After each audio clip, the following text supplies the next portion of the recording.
اعتقد ان احنا كده جاهزين. انا عمال بقى الف يمين وشمال عشان اظبط اللايت واضاءة هنا وهنا وهنا، عشان انت تتبسط، يعني عشان تشوف فيديو كده محترم. اتمنى ان انت تتبسط معانا، ولا اكتر من ان انت تتبسط ان انت تستفاد معانا. تمام يا سيدي، تمام. انا كتبت شوية نوتس كده، الخلاصة في اللي انا عايز اقوله عشان ما نطولش ونهري في الكلام. آه لو انت في العشرينات لو انت في العشرينات ولسه بتحاول تكتشف نفسك، فالموضوع ده يهمك قوي. لو مش انت مش عاوز تضيع وقتك وتحس ان انت جاي في الاخر كده، هو انا عملت ايه؟ انا بقالي مش عارف كام سنة عايش في الدنيا. السؤال اللي بنسأله كلنا لنفسنا، وعملت ايه في الاخر؟ عايش بقالي كتير وما عملتش اي حاجة. فالفيديو ده ليك، والفيديو ده فضفاضة كده على الهادي، يعني بعيد عن السوشيال ميديا والجري بتاع الانستجرام والريلز والشورتس وقلب واجري من اهدى كده على نفسك، تعالى كده اهدى واستقانيس استقانيس. يمكن كلمتين يغيروا من حياتك او يفيدوك في حياتك، ان انت تحسن من حياتك. مؤخرا اكتشفت ان انا بستخدم السوشيال ميديا كتير، وده عشان شغلي. فمضطر ان انا استخدم سوشيال ميديا، وعمال اقنع نفسي في ان انا مضطر ان انا استخدم سوشيال ميديا، واهلك في نفسي في السوشيال ميديا، وتقعد بالساعات كتير على السوشيال ميديا، مقنعا لنفسي ان ده شغلي. بس اكتشفت في الاخر ان هو لا، دي مش حقيقة، انا بضحك على نفسي. انا اقدر احدد وقت لشغلي، ان انا هعمل كذا على السوشيال ميديا فهستخدمه وقت معين، وهو نفس الاستخدام اللي هستخدمه ده كأني قعدت كتير على السوشيال ميديا. لو انا محتاج حاجة من السوشيال ميديا هفتحها، افوكس عليها. غير كده انا عمال اجري في السوشيال ميديا، وتضييع وقت كتير قوي، وارهاق نفسي جدا.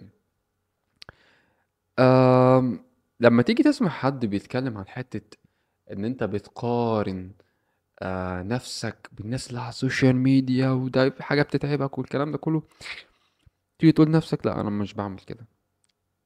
هو ال الغلط بقى ان احنا مش بناخد بالنا. يعني انت بتيجي تقارن نفسك بناس السوشيال ميديا، بس انت مش واخد بالك، انت مش دايركت انا عايز ابقى زي كذا او عايز اعمل زي كذا، لا. تبقى حاجات كده في العقل اللاواعي، اللي هو انت من نفسك كده، انا عايز البس اللبس ده. دماغك بقى جايبك لحد تاني، بس انت مش في دماغك، مش هتفتكره دلوقتي، بس هو انا اللبس ده هيعجبني عشان انا شفته قبل كده حد لابسه مثلا. فابتدي تدخل في مقارنات بقى، الناس دي عايشة عيشة كويسة وانا طالع عين اهلي. انا الشغل مرمطة ليل نهار رايح جاي عامل وطالع عين اهلي، والناس دي قاعدة على البحر بتشتغل. ده فكر ناس، تمام. ولكن نحن لا نعرف الخبايا. قد يكون الشخص اللي شغال على البحر ده حياته زي الزفت، مقارنة بحياتك اللي انت نازل شغل رايح جاي مواصلات مرمطة. هو حياته زي الزفت. وقد يكون حياته أحسن. مفيش حاجة. تمام. وأنا كشخص، أنا بقولك، أنا قابلت ناس كتير جدا بتشتغل ريموتلي، وتشتغل هنا وبتعمل هنا وبتسافر وبتاع. في منهم مبسوط جدا، وفي منهم متدمر. في منهم متدمر حرفيا. أنا ليه بقول الكلام ده كله؟ واخدك في متاهات يمين وشمال وبتاع، عشان اكلمك في الفترة اللي انا فيها او احنا فيها. في الغالب اغلب الناس اللي هتشوف الفيديو ده من 20 ل 26 سنة، او داخلين على ال 30. وربنا يبعدنا عن سن ال 30. انا اسف لو حد في التلاتينات بيشوف الفيديو ده. اللي انا بتكلم فيه بقى هو اكتشاف الذات. انت بتكتشف نفسك مع الوقت. تبتدي في العشرينات عندك طموحات وأحلام، وعايز تعمل كذا وكذا وكذا، وأنا نفسي أبقى مش عارف مين، وأنا نفسي يبقى عندي كذا. وتيجي تلاقي صدمات بقى في الحقيقة، صدمات الحياة مع الأحلام. خلينا نتفق، احنا مش عايشين في كوميونيتي أو مجتمع اللي هو فيه رفاهية وبنعمل اللي احنا عايزينه زي في دول أوروبا أو أيا كان. فتلاقي في صدام بقى صدمك، هو إن أنت مش عارف توصل اللي أنت عايز توصله. ففي مننا هيحبط وهيقع، ويفضل يلوم ده ويلوم ده ويلوم المجتمع ويلوم العيشة اللي احنا عايشينها، وخلاص ده انتهت قصته اصلا، ده اتقتل. وفي اللي هيعافر، طالما مش هوصل لده يعني هوصل للي اقل منه شوية، او هبتدي واحدة واحدة. اللي كنت عايز اعمله في 5 سنين 10 سنين ممكن اعمله في 20 سنة وانا موافق عليه يا سيدي، مفيش اي مشكلة. خلينا بقى في الناس اللي هي اخدت المسار بتاعت انا يعني مفيش مفر، انا هعمل اللي انا هعمله ايا كان، اتاخر بقى اقل منه، المهم انا هعافر مش هسيب نفسي اتقتل.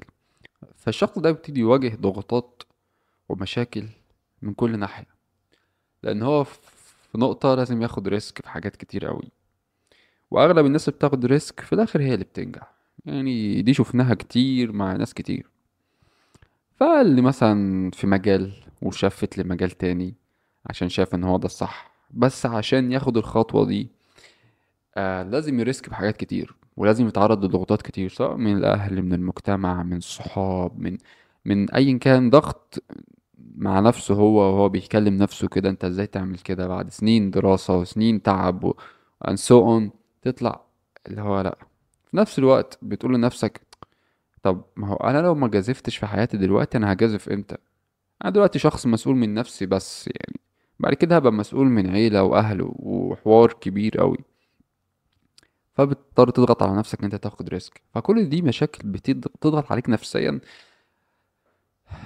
بعدين يعني تحس انت في دوامة، تحس انت تايه. هو ممكن تكون تايه نوعا ما، ولكن انت بتدور على نفسك يعني ما تفضلش تجلد في نفسك لدرجة ان انت تحبط نفسك او تقتل نفسك او تدمر نفسك نفسيا. لا، انت بتحاول تكتشف نفسك. وفترة العشرينات دي هي فترة اللي بتكتشف نفسك، بتجرب هنا وهنا وتتنطط وتقرر تعمل ده وتعمل ده وتغير قراراتك كتير. قشطة جدا، بيس. بس حط تايم لاين لنفسك، ما تسيبش نفسك عايم كده. وده يمكن من الحاجات اللي انا عملتها في فترة معينة، ان انا سايب نفسي عايم كده، عمال اجري هنا يمين وشمال تشتت شوية. وبقول لنفسي انا بكتشف نفسي. اوكي حلو إن انت تكتشف نفسك، ولكن بتايم لاين عشان ما تاخدش وقت كتير والدنيا تفتح منك وتلاقي نفسك عديت فترة العشرينات اصلا ولسه ما وصلتش لاي حاجة. المفروض ان انت بعد فترة العشرينات دي خلاص انت عارف انت بتعمل ايه بالظبط، ومستقر في حاجات كتير قوي في حياتك. اول ما بتوصل لده بتبتدي بقى تبيلد على الفترة بتاعت العشرينات دي حياتك كلها، تكبر منها بعد ما وصلت لنقطة معينة ثابتة، تبتدي تبنيها تكبر منها. وده الغرض من فترة العشرينات. من ضمن الحاجات اللي حصلت لي ان انا اصلا كصيدلي اتخرجت من الصيدلة، عنديش مشكلة، أنا بحب الصيدلة وكل حاجة تمام. آه وطلعت واشتغلت وجربت وكل حاجة، ولكن قلت لنفسي بس انا بحب حاجات تانية، وفي حاجات تانية أنا بحب اعملها. بحب اعمل فيلم ميكنج، بحب ديزايننج الكلام ده كله. فليه ما اديش نفسي فرصة ان انا اجرب حاجة زي دي، وخصوصا احنا في كوميونتي آه هنبص شوية لحتة الماديات. ليه هتمرمط ويطلع عين اهلي عشان اخد مقابل حاجة آه لا تقارن بالحاجة التانية اللي هاخدها في شغل تاني يعني. انا مش عارف انتوا وصلوا لكم اللي انا عايز اقوله ولا لا، ولكن هوضحه اكتر. بان انت ممكن تعمل شغل معين بمجهود كبير جدا وتاخد رقم معين، في نفس الوقت ممكن تعمل مجهود اقل بكتير جدا، تمام، وتاخد رقم اعلى من الرقم ده. فلما تيجي لوجيكلي، لما تيجي تحسبها، لا يعني ليه؟ الا اذا بقى انت حابب المجال بتاعك بقى وعايز تكبر فيه بقى وهتطول فيه يعني قصة كده طويلة شوية. فعادي يعني ده تو اوبشنز، دي حاجة تخص كل واحد فيكم. ولكن الوضع اللي احنا فيه بيخليك تبص لحتة انت عايز تعيش حياة كويسة مستقرة ماديا الكلام ده كله، فبتضطر تتجه لحاجة انت تعرف تعملها منها فلوس كويسة. بعد ما اتخرجت من صيدلة آه قررت ان انا آه، اشتغل شوية في المجال، يمكن يعجبني اجرب كذا حاجة، خصوصا مجال الصيدلة فيه اوبشنز كتيرة قوي. فجربت كام حاجة وحسيت ان الوضع مش عاجبني، يعني الوضع لا مقابل له يعني حرفيا. آه، بعد الانفليشن والحاجات اللي حصلت دي لا مقابل اللي انت بتاخده. ممكن الشغلانة دي بره مصر تبقى لذيذة ومجزية اكتر. فقررت ان انا اشفت من المجال واشتغل كذا حاجة تانية، واشتغلت في الفيلم ميكينج والويب ديزايننج، والدنيا تمام. يعني ما اضحكش عليكم، الدنيا احسن من ان انا اشتغل في المجال بتاعي. بس ده مقابله ايه بقى؟ ده مقابله حاجات كتير قوي. ده مقابله ان انت ضغوطات كتير بقى من كل ناحية، من الاهل، من نفسك، من المجتمع اللي انت عايش فيه.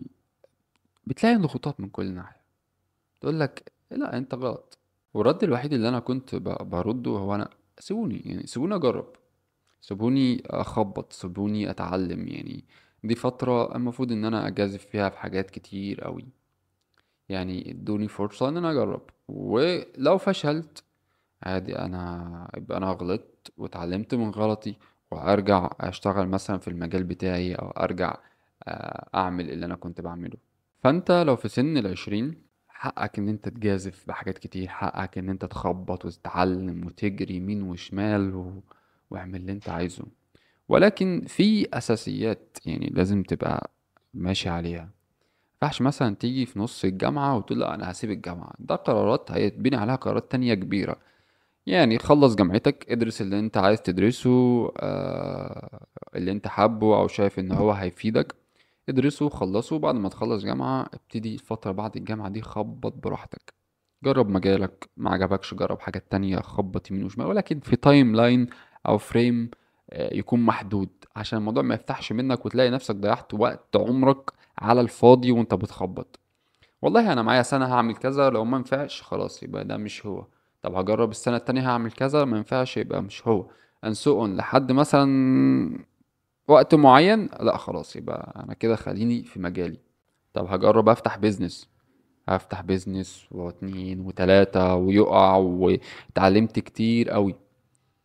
وخصوصا حتة البيزنس دي، إن انت بعدين في المستقبل لما ربنا يكرمك ويبقى معاك فلوس تعرف تفضل تجازف جانب الشغل الأساسي بتاعك، ولكن انت عندك باك جراوند او عندك خبرة تفيدك قدام.